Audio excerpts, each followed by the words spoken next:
अस्ति स्वतरुकराग्रविगणात् कल्पप्रसूनाप्लुतम् वस्तु प्रस्तुतवेदुनाथलहरी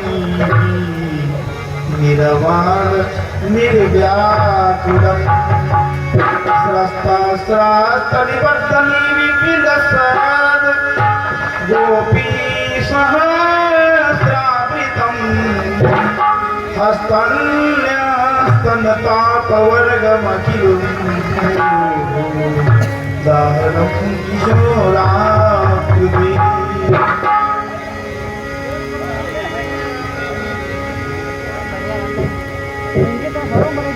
पीड़ा लिए अपने करने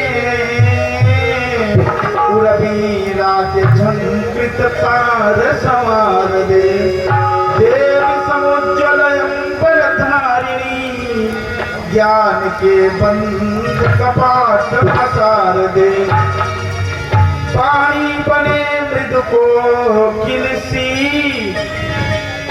इस हेतु कमंडल से मधु डाल दे कर खिलासी राजेंद्र के कंठ में आकर के क्यों नहीं राजती सार दे।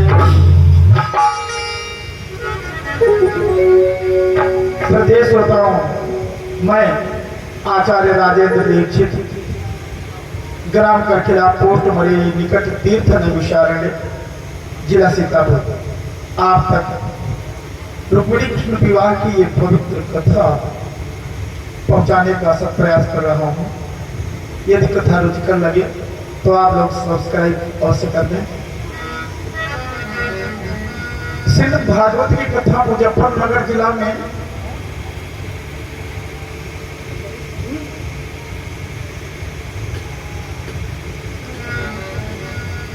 राजा परीक्षित के उद्धार हेतु महामुनि व्यासनंदन सुखदेव जी सुना रहे थे सुखताल नामक स्थान पर गंगा के तट पर। परीक्षित जी ने सुखदेव से प्रश्न किया,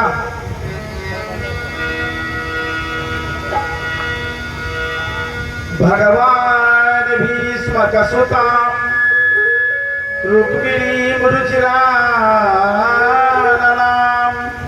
राक्षसेन विधाने उपयेमयिति मे श्रुतम्।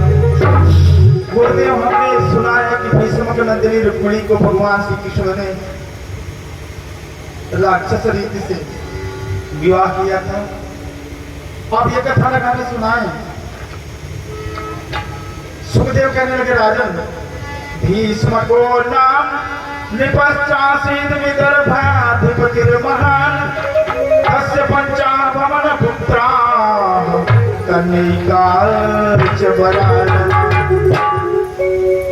विदर्भ प्रांत के अंतर्गत कुंडलपुर में राज्य करते थे परम शिव भक्त श्री भीष्म महाराज।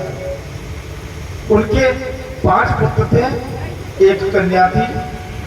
रुक्म्यग्रजो रुक्मरथो रुक्मपावुरनन्तरः रुक्मकेशो रुक्ममाली रुक्मिणे सांस्वशासति।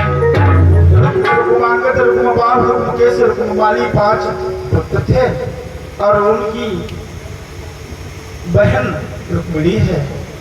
वे रुक्मिणी कैसी है? वह माया रूप महामाया बिजली की भांति चमकती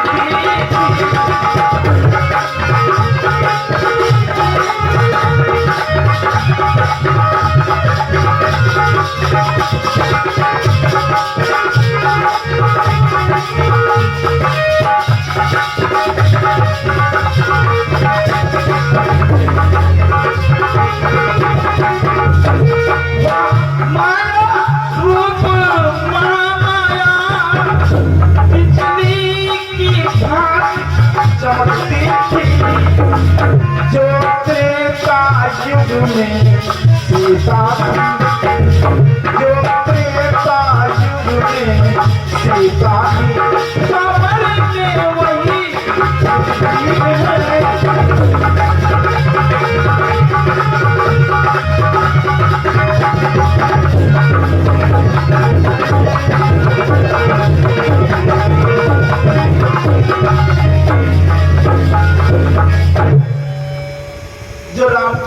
समय में त्रेता युग में जनक नंदिनी सीता थी, वही आज कुंडल पर में भीष्म की सुता रुक्मिणी के रूप में अवतरित हुई। परम सुंदरी है। सोह नवरत्न सुंदर सारी, सोह नवरत्न सुंदर सारी, जगत जननी तू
सुंदरता का सुंदर करई, मणिगृह दीप शिखा जनो पर, स्वयं तो सुंदरता की पराकाष्ठा है।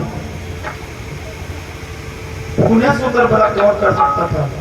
सारा रूप माधुर्य उनके शरीर में था। कैसे उनके रूप का बखान किया जा सके? जो नेत्र सौंदर्य का दर्शन कर सकते थे, उनके पास जिह्वा नहीं है। जो जिह्वा सौंदर्य का वर्णन कर सकती है, उसके पास नेत्र नहीं है। इसलिए का उनके रूप का बखान हो नहीं सकता। देवी देवी रुक्मिणी धीरे धीरे सयानी हुई। उन दिनों राज दरबारों में बंदी जन गायक लोग जाया करते थे, राजाओं की प्रशंसात्मक गीत गाया करते थे। बिरुदावली कहा जाता था उसे। राजाओं के गुणों पर आधारित गीत गाते थे। राजा लोग उन पर प्रसन्न होकर उन्हें हार उपहार जागीर इत्यादि दिया करते थे, जिससे बंदीजनों का परिवार चलता था। राजा भीष्म का कुंडलपुर में दरबार लगा था। तभी बंदीजन आए। बंदीजनों ने कृष्ण की कीर्ति का बखान किया। दरबार के समीप में ही रुक्मिणी जी का भवन है। उस मनहर गीत को रुक्मिणी जी हृदयंगम करने लगी।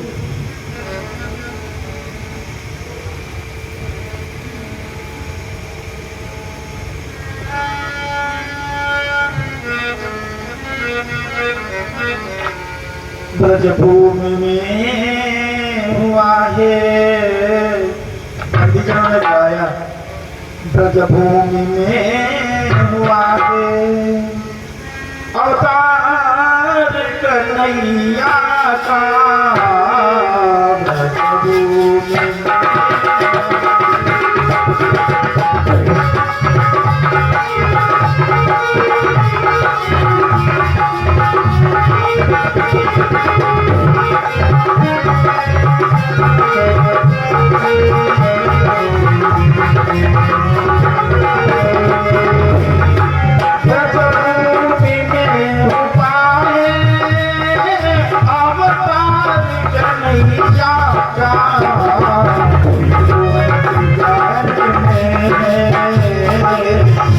त्रिभुवन त्रिकाल में आधार कन्हैया का।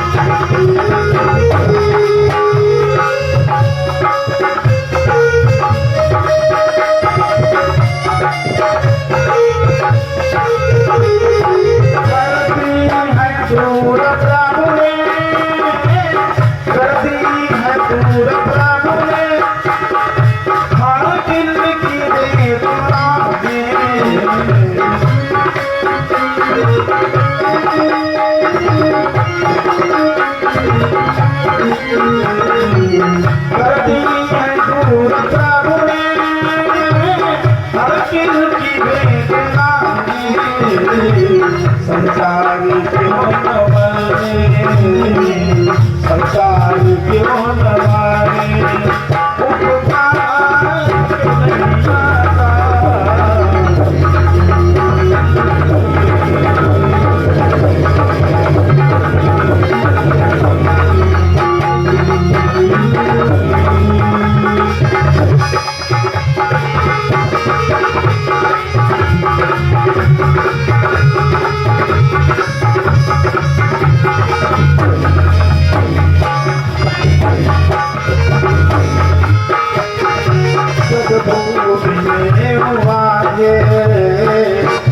भूमि में हुआ है अवतार कन्हैया का।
कन्हैया का।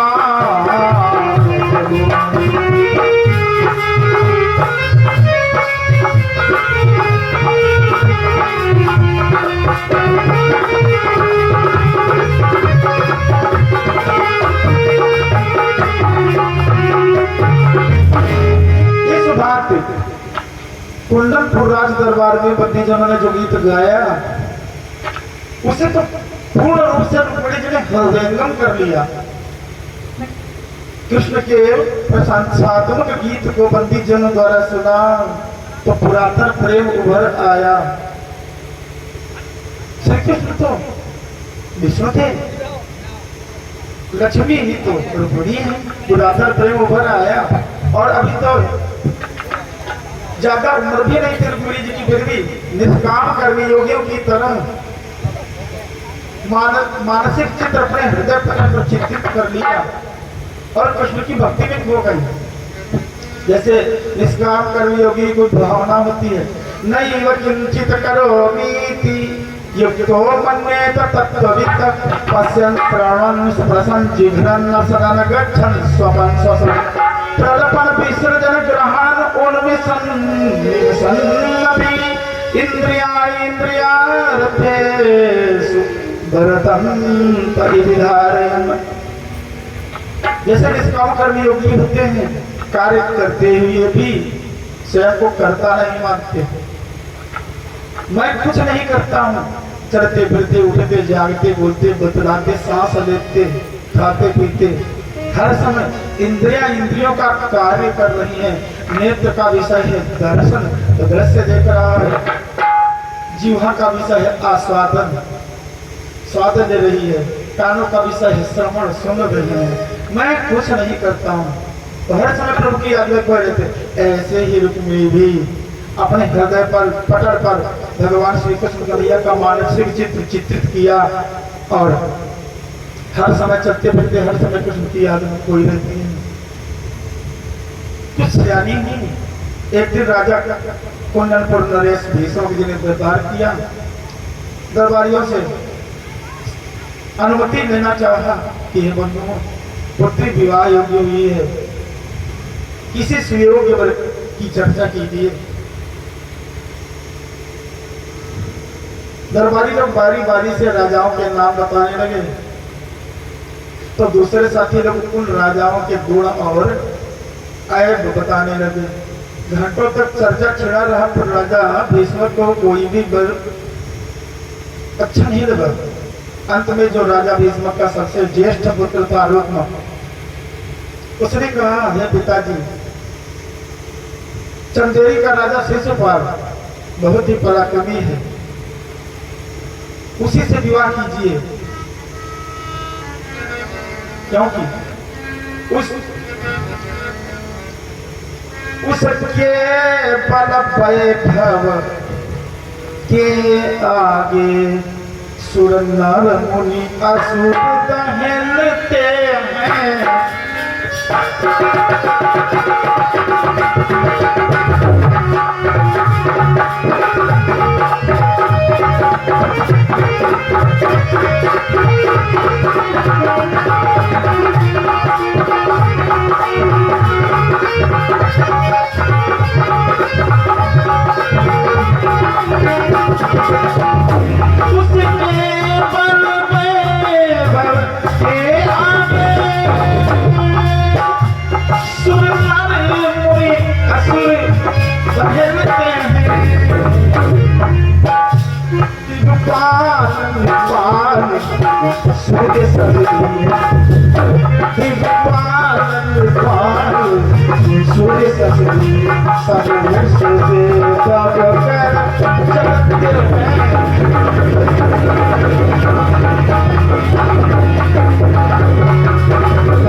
चंदेरी का राजा शिशुपाल बड़ा ही पराक्रमी है। उसके पर विक्रम में इतनी क्षमता है कि देवता, दानव, मानव, सूर्य चंद्रमा तक, सूर्य भी सूर्य से कह दे ताप कम करो तो ताप कम हो जाता, इंद्र से कहे वर्षा करो तो बरसने लगता है, बंद करो तो बंद हो जाता है। इतने पराक्रमी वीर से एक बहन रुक्मिणी का विवाह करोगे तो अच्छा रहेगा।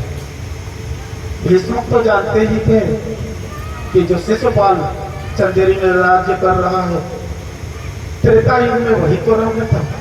इस राक्षस से अपनी देवी जैसी रुक्मिणी का विवाह कैसे करें, ये सोचकर राजा भीष्म ने रुक्म की बात को अनसुनी करके टाल दिया।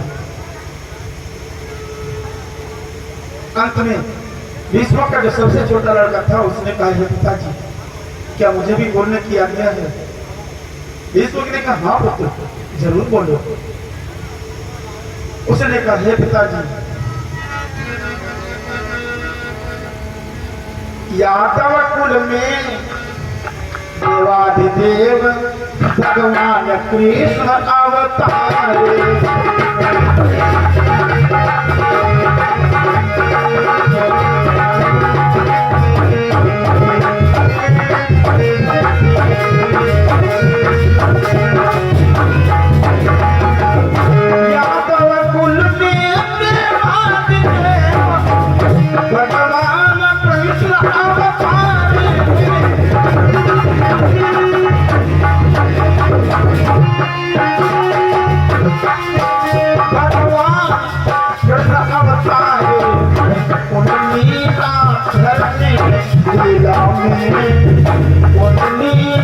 धरनी लीला में अमृत असुर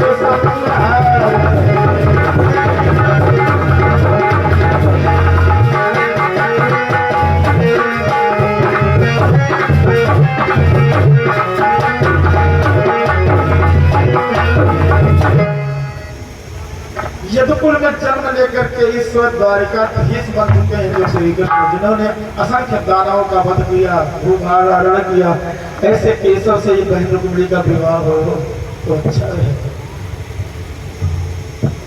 तो छोटे पुत्र की बात सुनी थी, भीष्म ने कहा धन्य है पुत्र तेरी सद्बुद्धि को, वास्तव में भी मेरे दामाद बनने के लायक है। दरबारियों तुम्हारी क्या सहमति है? समस्त दरबारियों ने इस बात का अनुमोदन किया।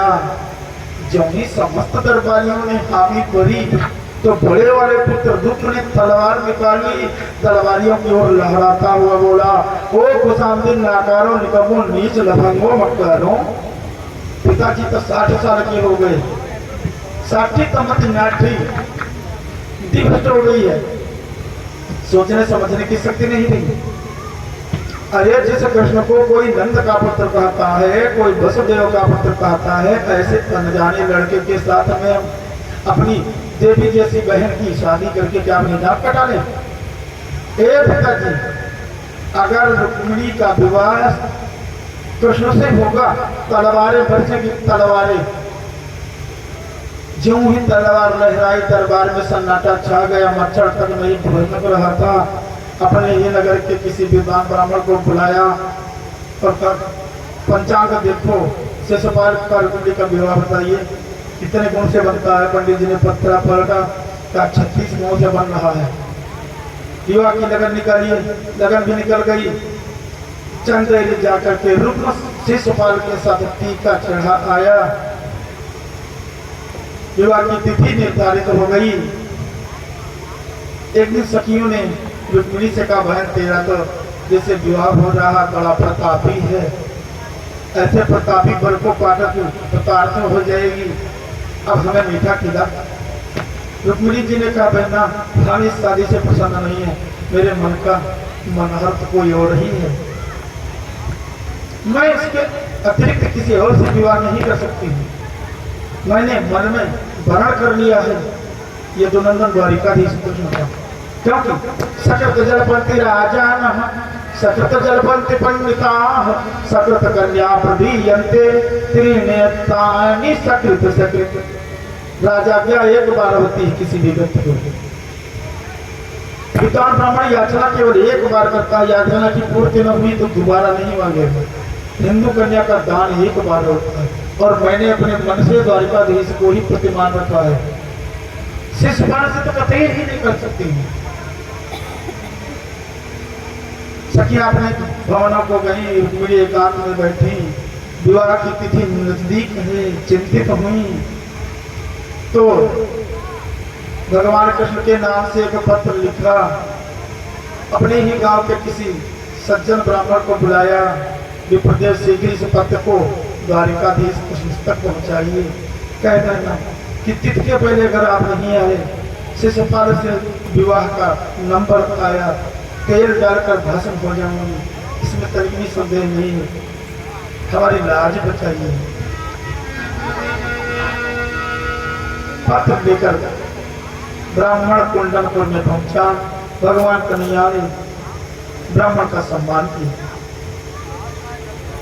खुद तो उसकी साथारी बिछाकर नीचे बैठ गए, सिंहासन पर ब्राह्मण को बिठाया।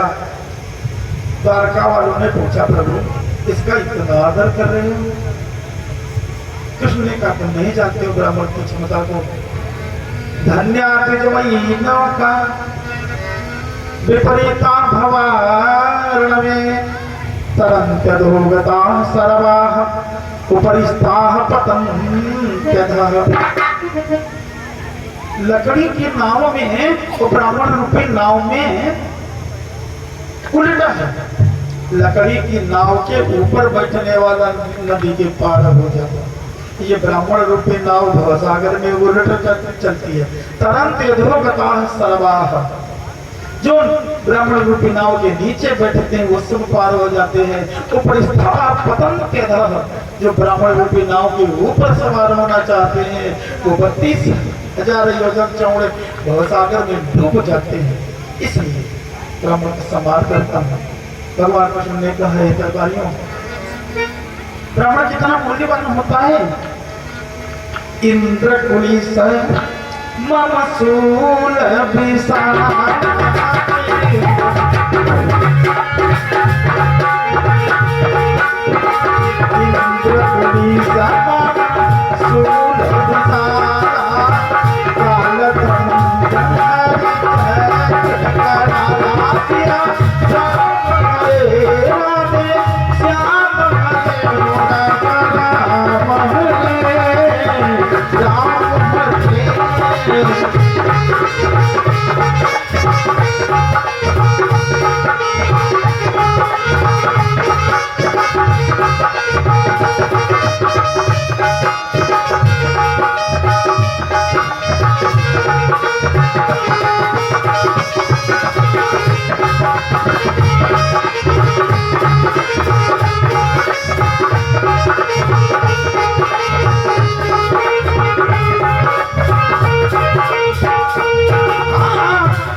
दरबारियों से भगवान कृष्ण ने कहा, हे दरबारी, जो व्यक्ति भगवान शिव के त्रिशूल से भी प्रहार करने पर जीवित रह जाए, जो व्यक्ति राम के सारंग धनुष के बाणों से भी बच जाए, जो व्यक्ति मेरे सुदर्शन की मार से भी जीवित रह जाए, ऐसा ही व्यक्ति ब्राह्मण की क्रोधाग्नि में भस्म हो जाता है। इसलिए ब्राह्मण का सम्मान करता हूं।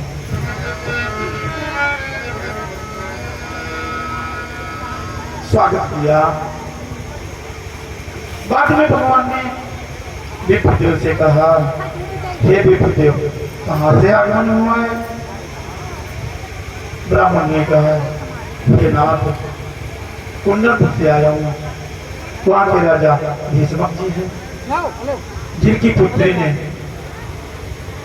आपको अपना पति माना है और उसने ये पत्र भेजा है। ब्राह्मण ने भगवान कन्हैया को पत्र निकाल कर दिया। भगवान कृष्ण उस पत्र को पढ़ते ही लिखना, क्या लिखना था?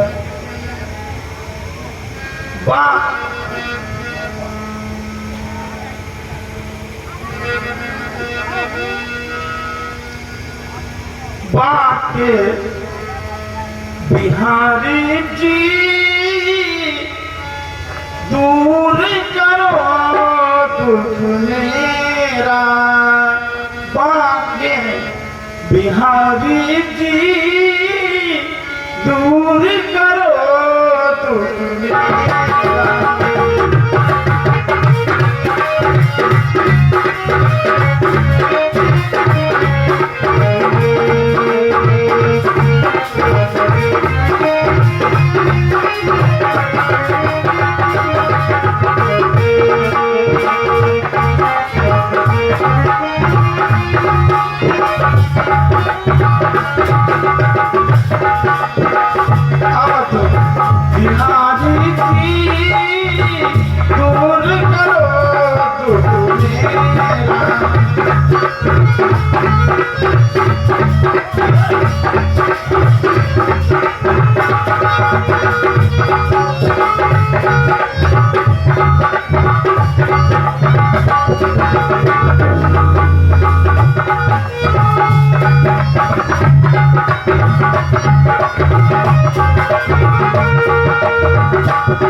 तुम्हारी दूर करो तुम्हारी दूर करो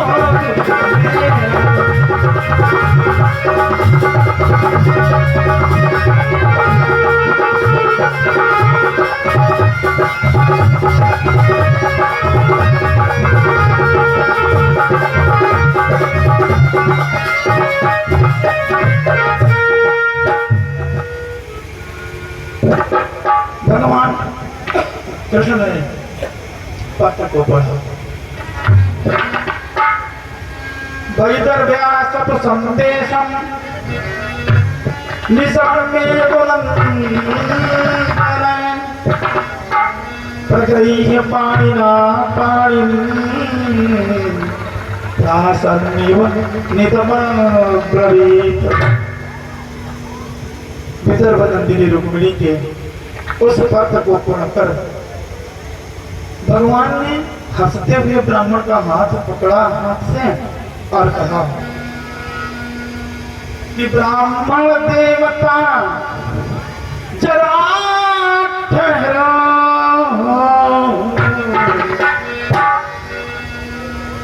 ब्राह्मण देवता जरा ठहरो, मैं रथ तैयार कराता हूं।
मैं अपनी 62 करोड़ यादव सेना को तत्काल तैयार करता हूँ।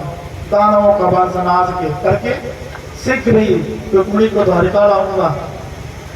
सेनापति सात्विकी मंत्री कृतवर्मा दो भैया से कहते हर मसल में तेल लगा लें, कुंडनपुर चलना है। समस्त यादव बाहिनी तैयार की जाए।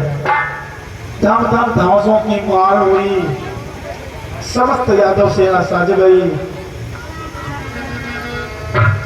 आगे आगे श्री वासुदेव रथ को दौड़ाते जाते थे।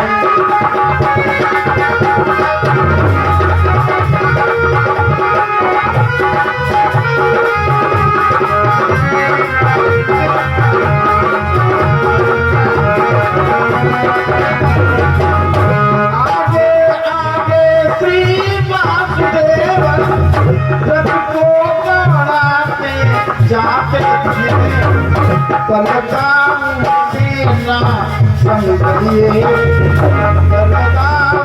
सेना संगरिए पीछे दौड़ाते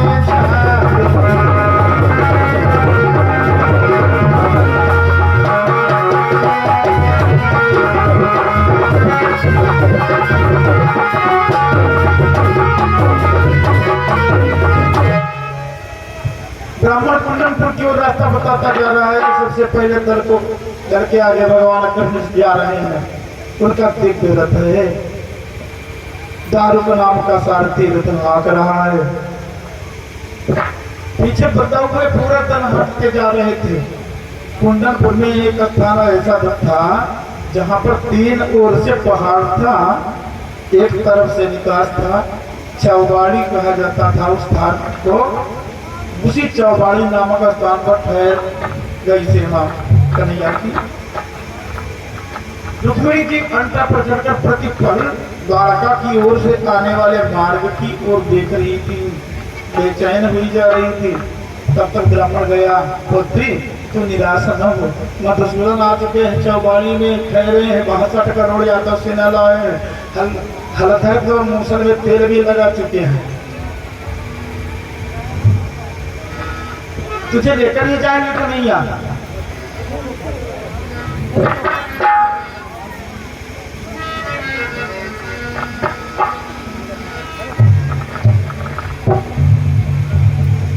जब राजा भीष्मक ने सुना कृष्ण आए चौबाड़ी में ठहरे हैं तो भगवान कृष्ण के पास गए और प्रार्थना करने लगे, वृद्ध हो गया हूँ, मैं तो आपको ही दामाद बनाना चाहता हूँ, पर खेत हमारा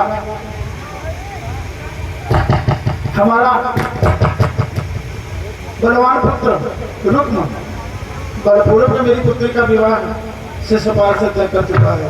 मेरे भुजाओं में बस तो है नहीं, आप कृपा करके मेरे बुढ़ापे की लज्जा न लीजिए। भगवान कृष्ण ने कहा, राजा चिंता न कीजिए, मेरे रहते हुए रुक्मिणी को कोई छू तक नहीं सकेगा। इस बात भक्त और भगवान में बातें हो रही थी कि तब तक विवाह की तिथि आज है, इसलिए धूम धमाके के साथ झंझम पड़ाके के साथ बारात लेके चंदेरी नरेश शिशुपाल आधम का जहाँ ठहरने की व्यवस्था थी, वहां पर आदर सम्मान होने लगा, स्वागत होने लगा। रुक्म पहुंचा अपने होने वाले जीजा जी के पास। शिशुपाल से बोला, ओ शिशुपाल, हमने सुना वो कलुका कन्हैया भी आया है, झगड़ा होने का संदेह है, इसलिए भावरी बात में पड़े, पहले कृष्ण को साफ कर दें, चलो चला जाए। शिशुपाल की बारात में मगध का राजा जरासंध भी आया था, जो कंस का ससुर है। रुक्म से बोला, किसे मारोगे कृष्ण को? अरे मैंने कंस की मौत का बदला लेने के लिए जरा कृष्ण पर 23 अक्षौहिणी सेना लेकर 17 बार लड़ने गया, हर बार हमारी सेना मार दी कृष्ण ने, और जूते से मेरा मुंह कुचल कर हर बार मुझे मगध भेज दिया। क्या हमसे ज्यादा बलवान हो? जब देखोगे उसे सुदर्शन की मार को, बलराम के मूसर की धार को, तो धोती गीली हो जाएगी तुम्हारी। जरासंध से रुक्म बोला, हो जरासंध, बारात में आए शिशुपाल की, तुम छेना रसगुल्ला हड़काओ और पेट पर हाथ मिलाओ, युद्ध की नौबत आएगी। कृष्ण को इतना मारूं कि यादव लोग चेहरा नहीं पहचान पाएंगे। इस घाट फिर दानव परस्पर में बातें कर रहे थे बारात में। इधर देवी रुक्मिणी जी, क्योंकि हिंदू कन्या का जब विवाह होता है तो देवी जी के मंदिर में जाके देवी जी से सुहाग मांगती है ना भीख में, तो वही रुक्मिणी जी सुहाग की प्रार्थना, सुहाग की भीख मांगने चली देवी जी के मंदिर में। साथ में सखियां रुक्म ने सुरक्षा हेतु राजमहल से लेकर मंदिर तक दाहिनी ओर भी सैनिकों की लाइन और बाईं ओर भी सैनिकों की लाइन लगा रखी थी।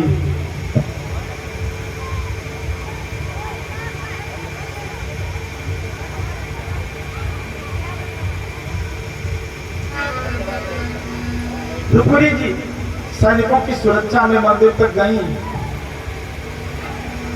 धूप दीप पाते नैवेद्य अर्घ्य आचमनी विभिन्न पूजोपचारों से पूजा भी की। पूजा कर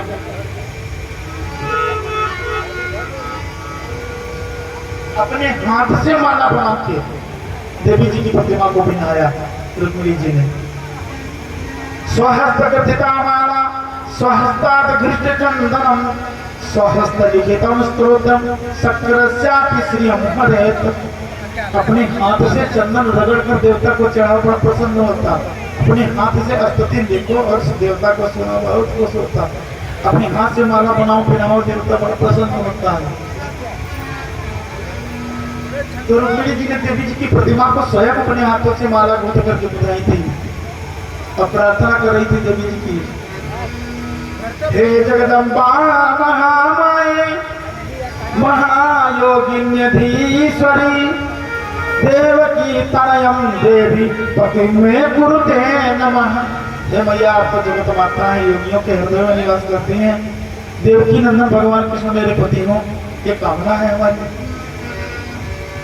जगदम्ब देवी की हर भाग पूजा करने के बाद चरणों में मत नवाकर के स्तुति करने लगी।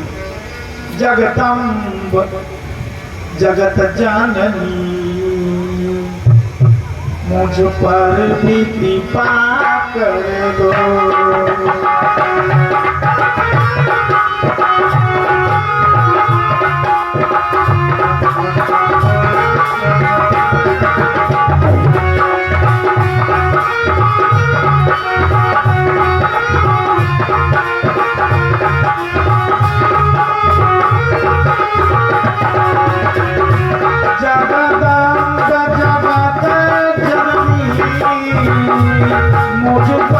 भी कृपा कर दो।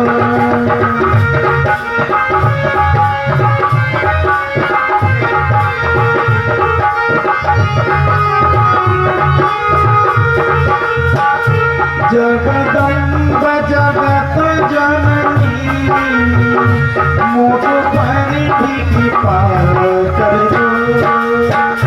करती हो कृपा सब पर, करती हो कृपा सब पर, मुझ पर भी कृपा।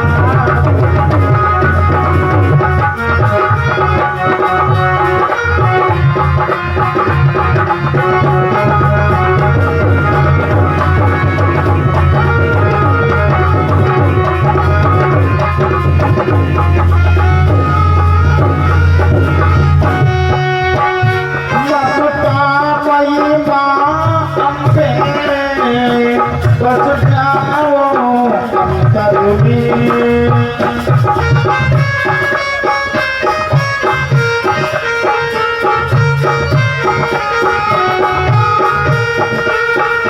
ममता महिमा अम्बे बस जाओ अंतर में। मन मन मंदिर देखो मन में, अंचल में छिपा लो माँ, अंचल में छिपा लो माँ, पूरा भक्ति भाव करे।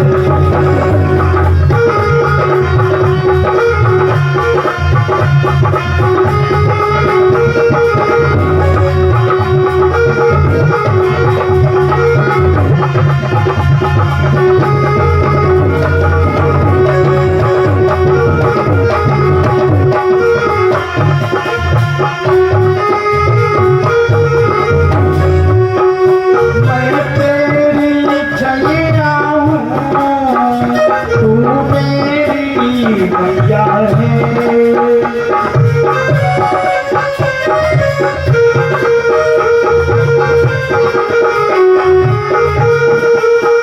मैं तेरी छैया हूँ, तू मेरी मैया है। मेरे भवसागर की माँ तू ही तो मैया है।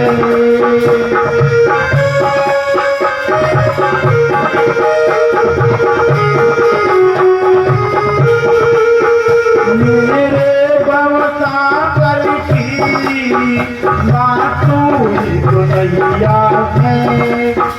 दे ज्ञान दान मैया, दे ज्ञान दान मैया, पूरा धरती नाम कर दे।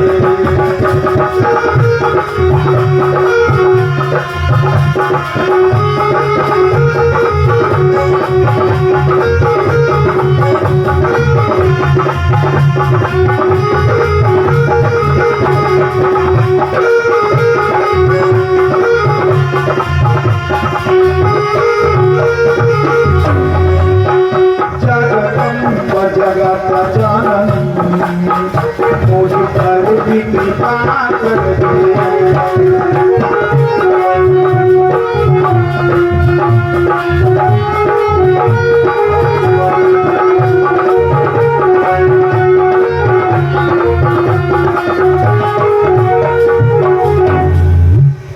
इस भांति प्रार्थना की देवी रुक्मिणी ने गिरिजा की। विनय प्रेम बस भई भवानी, तब खसी माल मूर्ति मसुगानी।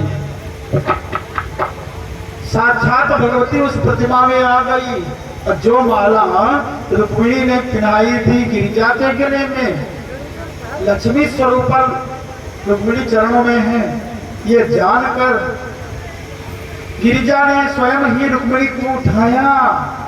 तो जो उठाता है कोई तो झुकना होता है ना, मूर्ति झुकी। खसी माल, जो माला देवी की प्रतिमा में थी वो माला निकलकर रुक्मिणी के गले में आ गई। अब कहा, प्रकट होकर कहा, नारद पहचान सूची साचा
नारद के वचन कभी असत्य नहीं होते। मन जाहि राज्य मिलई सोई बर, तेरे मन ने जो बर पसंद किया है वही मिले। मंदिर में से पूजा करके रुक्मिणी जी निकली, सिपाही दोनों तरफ खड़े, दाहिनी ओर भी बाईं ओर भी। सोने के कलश में जल लिया, सूर्य भगवान को जल देने लगी। जपा कुसुम संकाश काश्यप यो महादिति, तुम्हारी सर्व पापगना प्रणतोष्मि दिवाकर। और मंत्र पढ़ने के बाद इस प्रकार से मुद्रा बनाकर वाम नेत्र से सूर्य नारायण का अवलोकन करने लगी। तब तक कृष्ण का रथ मार्ग पर आ रहा था। जो सामने आया तो कृष्ण के आने पर हाथ नीचे उतार दिए। सैनिकों ने समझा हाथ हवा में टंगे थे, नीचे तो उतारेंगी, पर वो कृष्ण के लिए संकेत था। करुणा निधान संकेत समझ, संकेत रति को करते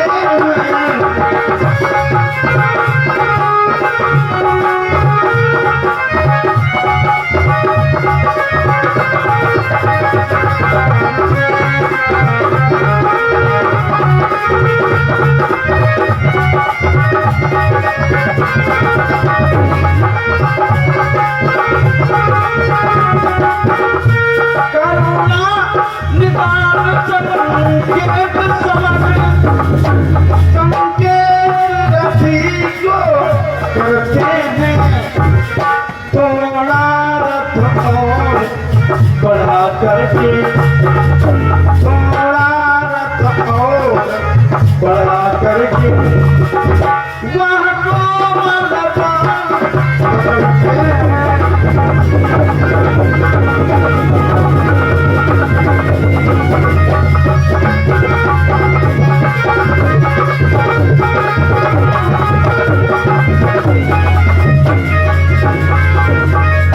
प्रभु संकेत जान गए। सारथी से कर दारुक तनी कदम धीरे कर। दारुक ने ज्यों हाथ ज्यों ही इशारा पाया, रथ धीरे कर दिया। ज्यों रथ धीरे हुआ, रुक्मिणी जी ने उठाया हाथ उठाया, कन्हैया ने कोमल बांह पकड़ी। आओ रुक्मिणी, रथ में तुम्हारा स्वागत है। सारथी तेज बढ़ा रथ। भगवान कन्हैया के घोड़े बहुत तेज चलते थे। जे जल चलई था नहीं कि नाई, टापन डूब बेग अदब आई। बहुत तेज चलते थे, जल पर भी हो जाते थे जैसे कि थल पर जा रहे हो, छिछली खा रहे हो, टाप नहीं डूबने पाती थी।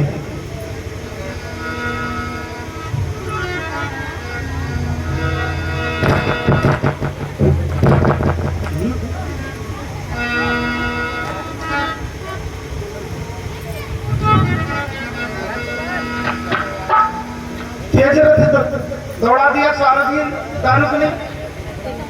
तब तो धूल ही धूल दिखाई दी, कुछ और दिखाई ही नहीं दिया। दूर निकल गया जब रथ, तो सैनिकों ने देखा रुक्मिणी कहाँ, रुक्मिणी कहाँ? अरे कहा वो तो पलटा ले गए, भागा ले भागा। अब तो रुक्म मार डालेगा, नौकरी भी जाएगी, बेत पीठ पर बेत भी बरसेगी। अब तो सिपाही लोग आवाजें लगाने लगे, महिमा आवाजें देने लगे, मेहमानो भूपालो दौड़ो गाओ उस वीर रागिनी को।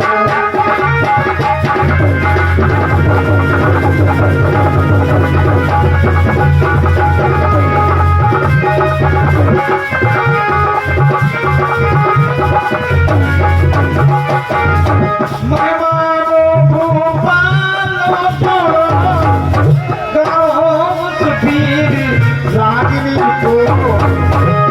वीर राज शिषपाल बनो भागा कृष्ण।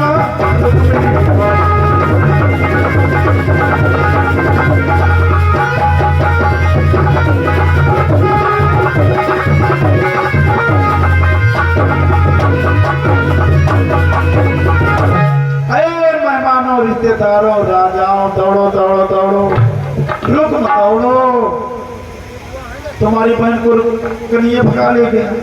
हाय शिषपाल, जिसके साथ तुम शादी करने आए थे उसको कन्हैया भगा ले गया।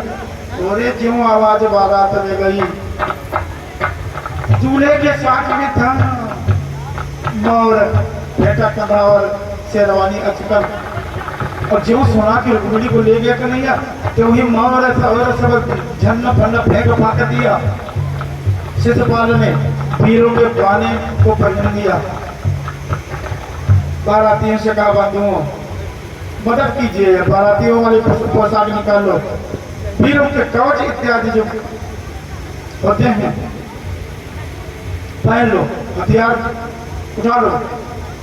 शादी होगी तभी तो बढ़िया बात कहोगे, और रुक्मिणी को ही कन्हैया भगा लेगा तो हमारी शादी तो होगी नहीं, बढ़िया बात कैसे खाओगे।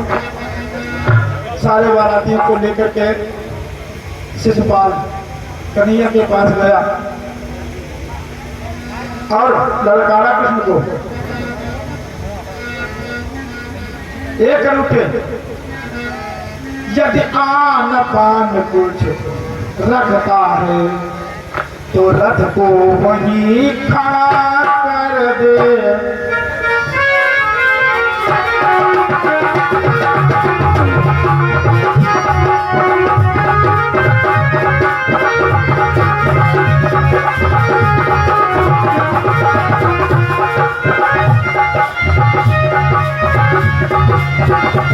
यदि आन पाने कुछ रखता है तो रथ को वहीं खड़ा कर दे।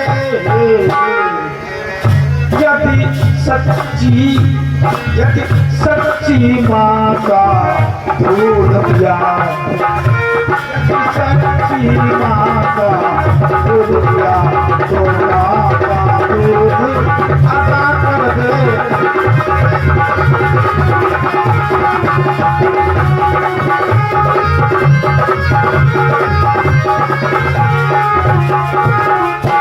शिषपाल ने कहा, वो कर उठे, अगर तूने असली माँ का दूध पिया तो रथ को वही खड़ा कर दे।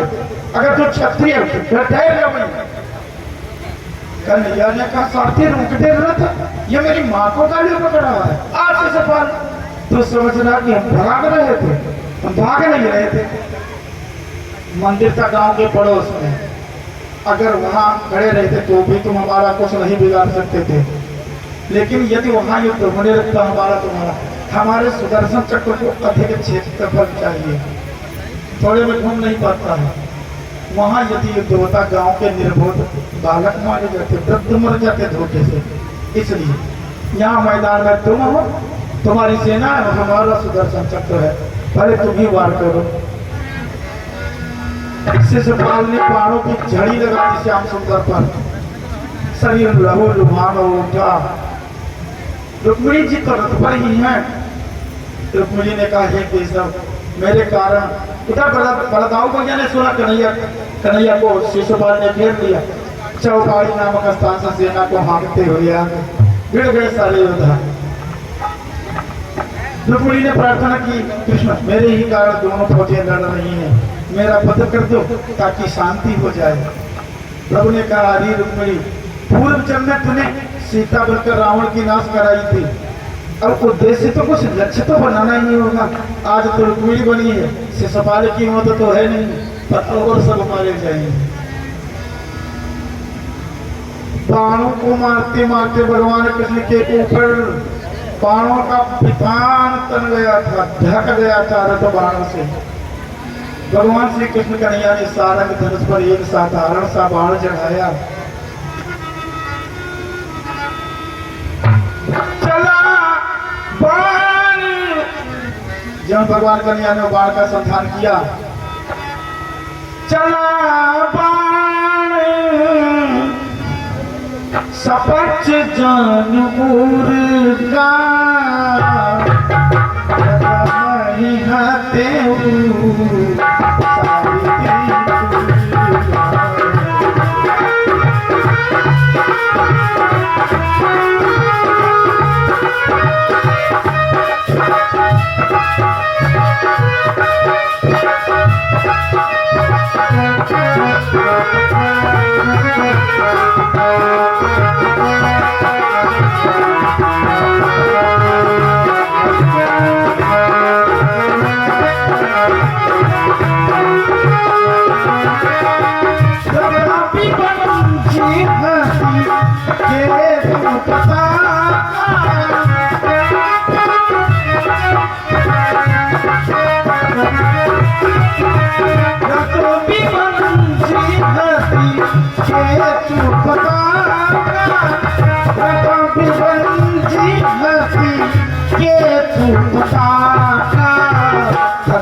सामान्य व्यक्ति के द्वारा बाण के द्वारा भगवान कृष्ण ने अपने शरीर पर ढके हुए बाणों का झुंड नष्ट कर दिया, शिशुपाल के रथ को तोड़ दिया, घोड़ों को मार दिया, शिशुपाल का धनुष तोड़ दिया। अब तो शिशुपाल युद्ध छोड़ के भाग चला। बलदाऊ भैया हर मौसर से मारे धुनकाई शुरू किए। संवर्तक नामक हर सुनंद नामक मुसलमान से पढ़कर मारा। हरीश में बाएं हाथ में हरीश मुठिया वाला हिस्सा से 1000-2000 को फांसाएं घसीटाएं, दाहिने हाथ में मूसल है, धान जैसे कूटे जाते हैं ऐसे ही कूट दिया। सेना भाग चली, बाराती भाग चले। शिशुपाल ने सोचा जिंदा रहूंगा तो दोबारा विवाह किसी और से हो जाएगा और रुक्मिणी चक्कर में पड़ेंगे तो यहीं अभी खां बता ले जाएंगे। छोड़ के युद्ध भाग किया। जब तक चंदेरी नहीं पहुंच गया घूम कर नहीं देखा। अब रुक्म ने जो सुना कि शिशुपाल तो बारात लेके भाग गया, बहन की इज्जत का सवाल है, नगरी से प्रण करके चला। हे नगर निवासियों, अहत्वाचमरे कृष्णम अप्रतीय रुक्मिणी कुंडिनम न प्रवेश्यामो सत्य में पदवचः मम। हे नगर निवासियों, कृष्ण का वध किए बगैर, रुक्मिणी को लिए बगैर यदि वापस आऊं तो कुंडनपुर में मुंह नहीं दिखाऊंगा। यूं प्राण करके चला। जाते ही कृष्ण को पुकारा, करुत्ते, मैं वृंदावन का ग्वाल नहीं जो तेरा अच्छा नहीं समझ पाऊंगा, हमारा तुम्हारा बाजी लगा कर युद्ध होगा। कृष्ण ने कहा, क्या बाजी लगाते हो? रुक्मिणी ने कहा, अगर मैंने तुम्हें जीत लिया तो जिंदगी भर मेरे उबटन लगाओगे, पैर दबाओगे, धोती छाटोगे, दास बने रहोगे। अब अगर तुमने जीत लिया तो तुम जी जा जी, कन्हैया ने कहा पहले तुम ही वार कर लो रुक्म, और नहीं कहोगे कि हमको तो मारने का अवसर नहीं दिया, पहले जीजा बनी गए, इसलिए पहले तुम ही प्रहार करो। रुक्म अतिरथी योद्धा है। अतिरथी योद्धा का अर्थ होता है जो 11,000 सैनिकों से अकेला लड़ जाए, जिंदा भी बच जाए, वो होता है अतिरथी योद्धा। रुक्म ने बाणों की झड़ी लगा दी, भगवान कृष्ण कन्हैया को विचलित कर दिया, तमाम दुर्वचन बोलने लगा।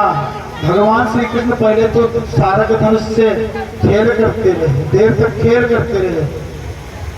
जब उसने देवकी जी को अपशब्द और दुर्वचन कहे तो कृष्ण से रहा नहीं गया, और भगवान श्री कृष्ण कन्हैया ने एक ऐसा बाण मारा जिसके द्वारा उसके चारों घोड़े मर गए, सारथी मर गया, धनुष टूट गया, निहत्था हो गया, पैदल हो गया। और भगवान कन्हैया ने सारंग धनुष रख दिया, सुदर्शन चक्र उठा लिया, गर्दन की ओर लक्ष्य करके छोड़ने ही वाले थे कि रुक्मिणी जी ने चरण पकड़ लिया था। यही में तो रुक्मिणी बैठी हुई है, कन्हैया के रथ में बैठी है रुक्मिणी। रुक्मिणी ने कहा प्रभु ये मेरा सगा भाई है, विवाह के समय में नारी अपने पति से 7 वरदान मांगती है, करुणा निधान, इसलिए यही पहला वरदान मांगती।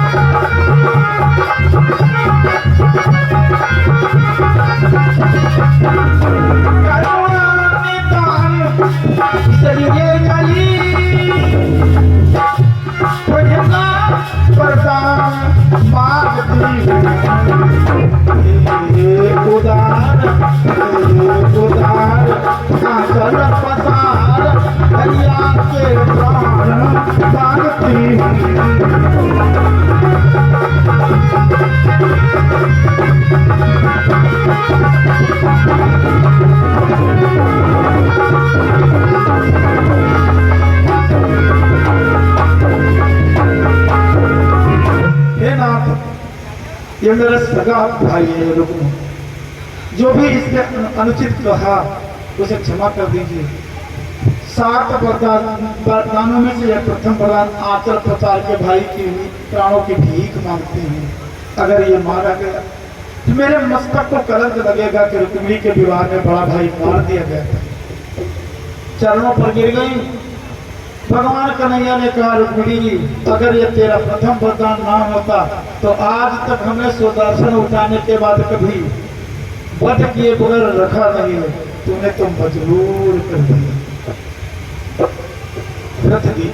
रथ में रख दिया सुदर्शन को, क्रोध फिर भी शांत न हुआ। भगवान कृष्ण का सारथी ये बहुत मुझे पन्ना रहा था, इसकी दाढ़ी मुझे छोड़ दो बगैर भेजो। रुक्म की दाढ़ी मुझे बगैर भेजो करौली से साफ कर दी, अकाश के हाथ पीछे करके मेरे रथ की बल्ली में बांधा। हाथ दो रथ बलदाऊ भैया विजय प्राप्त करके युद्ध में आए। कन्हैया ने द्वारिका की ओर रथ हटवाया। अब रथ जो है चला तो जैसे भैंसी मोगरा ना ही लगत ऐसे ही वो लटक रहे थे। सारी पीठ चली जाए, लोग सारे कपड़े फटे जाए। दाऊ भैया आए हुए कन्हैया, जब किसी का तिलक चढ़ता है तो साला जीजा को मिठाई खिलाता है, जीजा साले को खिलाते हैं, उन्हें पान खिलाते हैं, उन्हें पान खिलाते, पान खिला के मुँह लाल करते, तो मार खिला के पीठ डाल किए दे रहे हो, रुक्म को छोड़ दो। दाऊ ने डांटा तो रुक्म को कन्हैया ने छुड़वा दिया।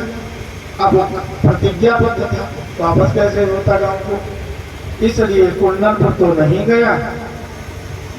भोजघट नाम का एक नया नगर बसाया और वही रहने लगा। भगवान कृष्ण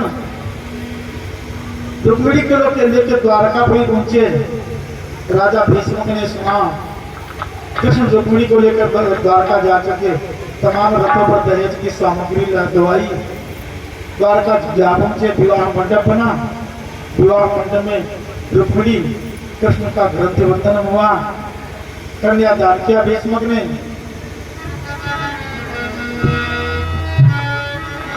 विवाह गीत गाए जाने लगे। देवकी जी इतना काम कर रही हैं आज कन्हैया के प्रथम विवाह में कि जो मांगने वाले थे धनवान हो गए, सोना चांदी लुटा रही थी।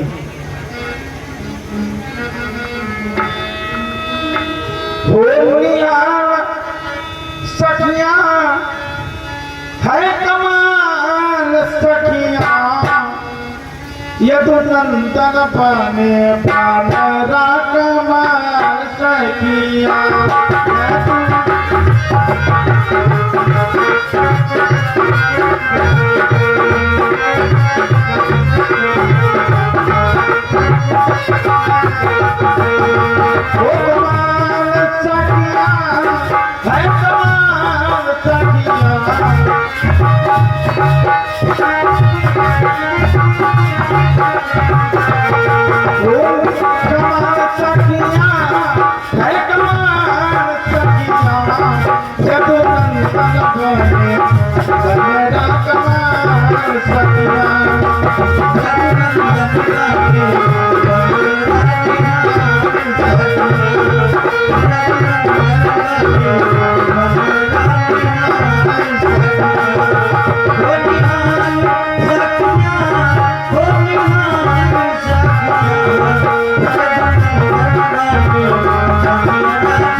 सब मांगने वाले धनवान हो गए। जाचक सकल अजाचक कीन्हे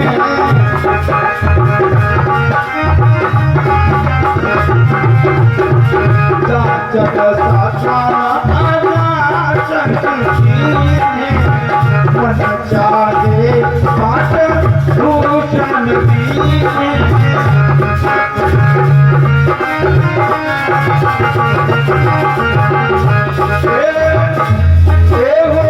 चाचक प्रेम माला माल सखिया चाचक प्रेम माला माल सखिया या तू नंदन बने मन रागमाल सखिया या तू नंदन बने मन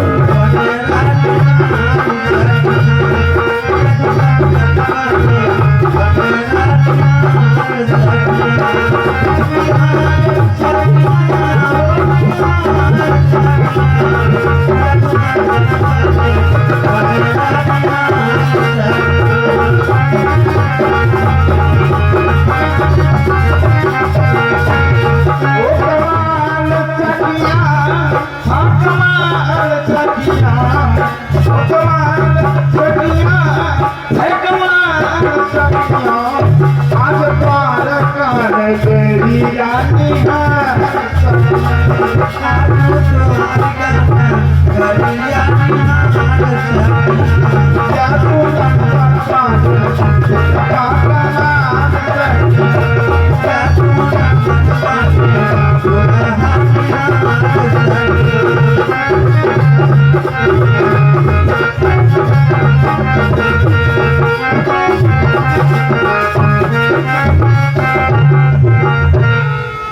बोले कृष्णचंद्र भगवान की इस भांति रुक्मिणी से कृष्ण का प्रथम विवाह हुआ। बोलिए कृष्णचंद्र भगवान की जय।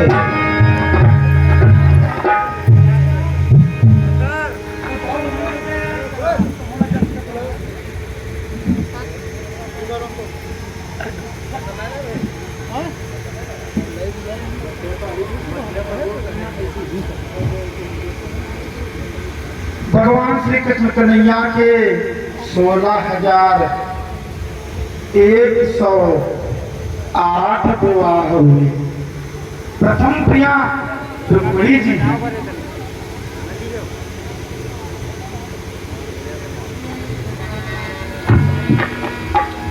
बोलिए कृष्णचंद्र भगवान की रुक्मिणी मैया